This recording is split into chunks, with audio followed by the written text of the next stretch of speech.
Okay.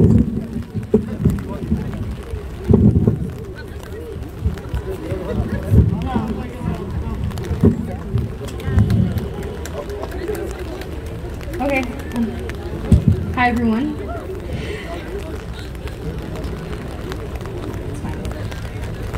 Bonjour, je m'appelle Aben et aujourd'hui je suis ici au nom de mes frères et sœurs tigraïens qui sont actuellement en enfer. Je vous remercie tous pour avoir été venus aujourd'hui malgré leur température.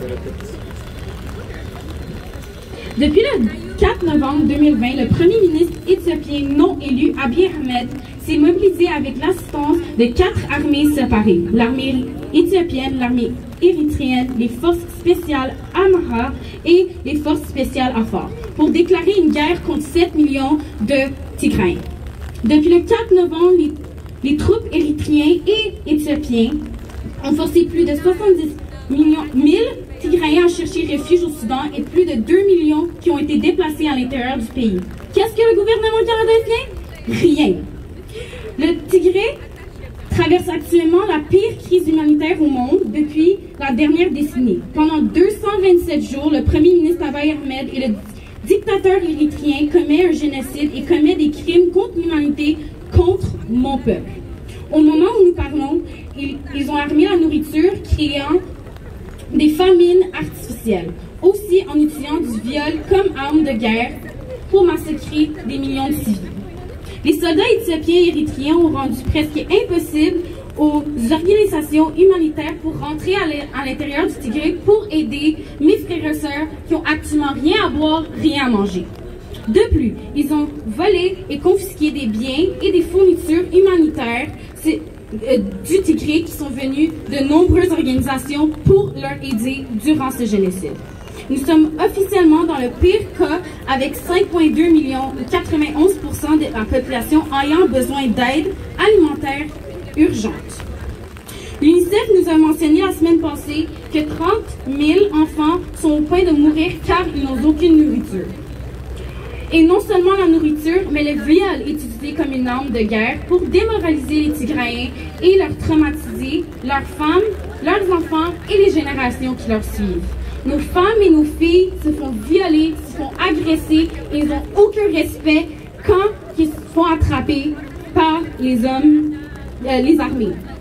Des filles à l'âge de 8 ans ont même été violées, aussi des membres de l'Église ont aussi été violés.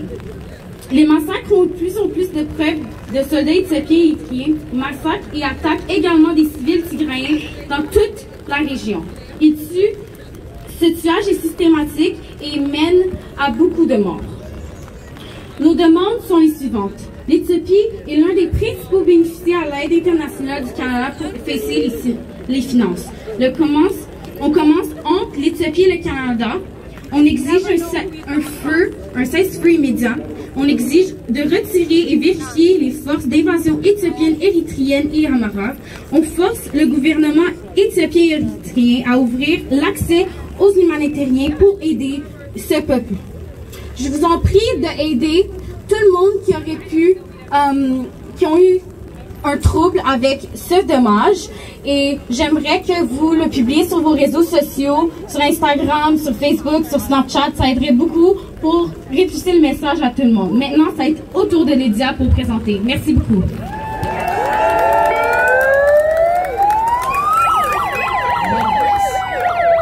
I said it in French. It's Lydia's turn to go. Sorry.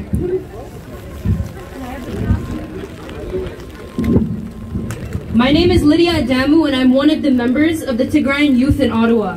Today I'm here to speak about the atrocities that have been committed on my brothers and sisters.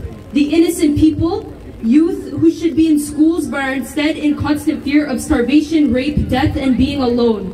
According to the UN agency, approximately 33,000 severely malnourished children in Tigray are at high risk of death. 33,000 innocent children who want to play sports, who want an education, but are instead in fear of dying simply because of their identity, because they are Tegaru. Children as young as 6 years old are currently being taken away from their families and becoming brutally robbed of their innocence, conceiving children in the worst way possible. It has been over 200 days where children are daily watching their brave mothers and fathers leave to go fight for their people and freedom, as they are in constant fear that they will never see their parents again. There have been many international human rights and international laws that have been violated and need to be addressed. Rape, hunger, and chemical weapons are being used as war weapons to ethnic cleanse the people of Tigray. Media communications are still very unreliable, and it's difficult to hear directly from the ground. Many people have no idea if their families are alive, if they are fighting for their people, or if they are suffering from hunger. This is not a conflict. This is not a war or a crisis. This is a genocide that is being committed on Tigray by the Amhara militia, Eritrean troops, and the Ethiopian federal military. Justin Trudeau, Canada, what more do you have to hear? The children of Tigray are screaming our names, are crying for help, and you are refusing to listen. You must place economic and political sanctions on Ethiopia and not only condemn the actions of the perpetrators, but call them out by name and demand action. You must send troops to help these civilians who fear for their lives every single day. Children who will be forever spiritually, emotionally, and mentally scarred. You must act now. You must stop the dictators Abiy Ahmed and Isaias Afwerki from committing an ethnic cleansing on the innocent civilians in Tigray. We are asking you as our president to hear and support your citizens and to immediately take action to help Tigray put an end to these horrible war crimes. To my brothers and sisters and the youth in the international community, we must hear our people's voices. We must continue to scream. We must continue to shout and make noise until we are heard. We are also emotionally, spiritually, and mentally scarred, but we must continue to fight until every single Tagaru is living free from a genocide. There is no time for ignorance or denial. The federal government of Ethiopia and their followers are trying to paint a twisted narrative and trying to ignore the people of Tigray who are struggling to survive. We must continue to be a voice for our innocent, resilient brothers, sisters, mothers, and fathers back home and be the voice of the innocent. Please continue to tweet, to post, to sign petitions, to protest, and to donate. We together as the Diaspora Tagaru need to continue to spread our people's stories and truth. Please everyone take care of yourself and your health because the fight is not over yet. Tigray will prevail. Tigray Tiser, Ajana Kinserina.